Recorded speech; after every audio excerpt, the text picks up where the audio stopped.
Hi, I'm Chris Bowman with the USPA Polo Development LLC. I'm here today with Al Haagen from Empire Polo Club.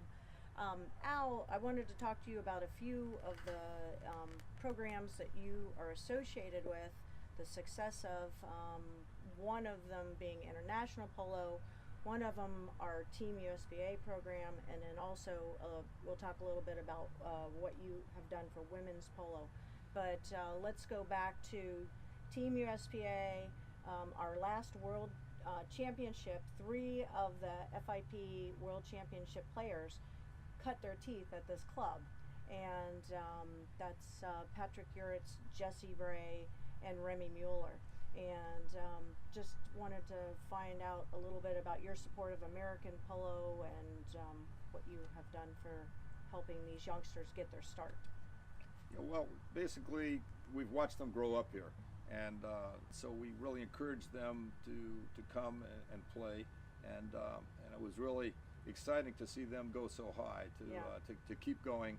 And as you know, a lot of people drop out or something happens. The boys you talked about became real stars.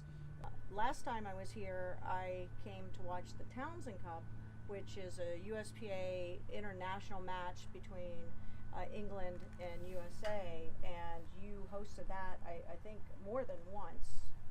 We've had it here twice, and I think they want to come back. We're talking to them, and it was very exciting to have these really the greatest arena players in the world come, and the competition between the two countries. And we have a lot of people that came in especially just to see those particular players and see those great matches. And so we're always ready to go ahead and host and bring things in that bring polo players from other parts of the country that haven't been here or want to come out here, and also from around the world. You know, if we can bring more people here and expose American polo to them, I think that's good for polo, all over. So, Al, I believe you actually hosted the Women's U.S. Open at one time, and can you tell us a little bit about that? No, we did, and it was during a big balloon festival that we had, and so we basically brought in thousands of people. It was one of the first times we brought a big crowd in, because we did, again, that multiple things at the same time.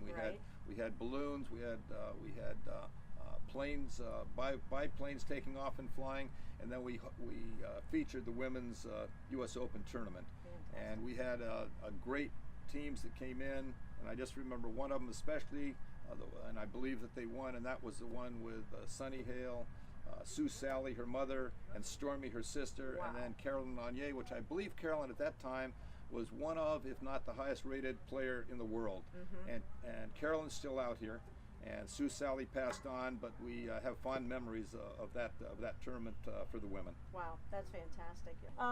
You have some partnerships with some polo schools, and so someone could come here to Empire and not know anything about polo or have the yearning to learn, and you guys have that, you can help them out with that? Yeah, we do. We have Rodney, who has the Los Angeles California Polo Club, and he comes out here and runs lessons during our season.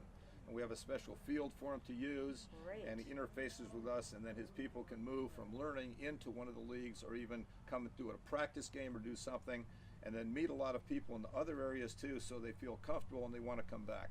We've found that a lot of polo clubs make you feel that you're an outsider. And if you go there, you're not part of the club or part of the group that runs it or part of the polo players, the pros. We really have that broken down. That's not the feeling here. Anybody can feel that they're comfortable, they're at home, and they're wanted. And then they come back. And we made the fields very family friendly. I don't know of any other place I've been where there's restrooms all around the fields. And if you look around here, you'll see on every field there's permanent restrooms. And so you don't have to worry about bringing your wife, your girlfriend, your kids. It's comfortable. There's also shade trees. We put about 7,000 trees right around the perimeter of the fields, and so when people come, they can go ahead and find a place to park their car or sit in the shade. And then if you notice and you look out here, there's dozens and dozens of tents around. So every time somebody comes to the field, you don't have to bring a little umbrella or a pop-up tent. There's a big, nice 20 by 20 tent or something for your team to sit under. And so it's just trying to make it where it makes it easy and it makes it fun, and that you want to come back and you want to bring your friends. Yeah, it's really rather a small management team that we have. we have a large crew that does all the operations and maintenance. And so the team can call on people to divot stomp, to put sand down, to fix irrigation. But it's all done on rather simple, but still a high-tech premise. We were the first ones out here to put all in-ground irrigation. So now we can turn water on in every corner of the fields. We can do a whole section of the field. And so if one end is too wet or there's a problem, we can manage it. So with all of those assets, our management team, which is really Vicki Owens, is our manager. I was told a long time ago you can't have a woman manage a big club, and we proved them wrong there. You sure did. Yeah. We have Gracia, which is her assistant, and that's Gracia Stovall, and that's Susan Stovall, if you know Susan, that ran El Dorado for years, and she assists her. And then we have a key person is Kevin Iddick, and Kevin was a pro polo player. He came out here with me when I first was here. He helped build the club from the day one, and now he's our announcer.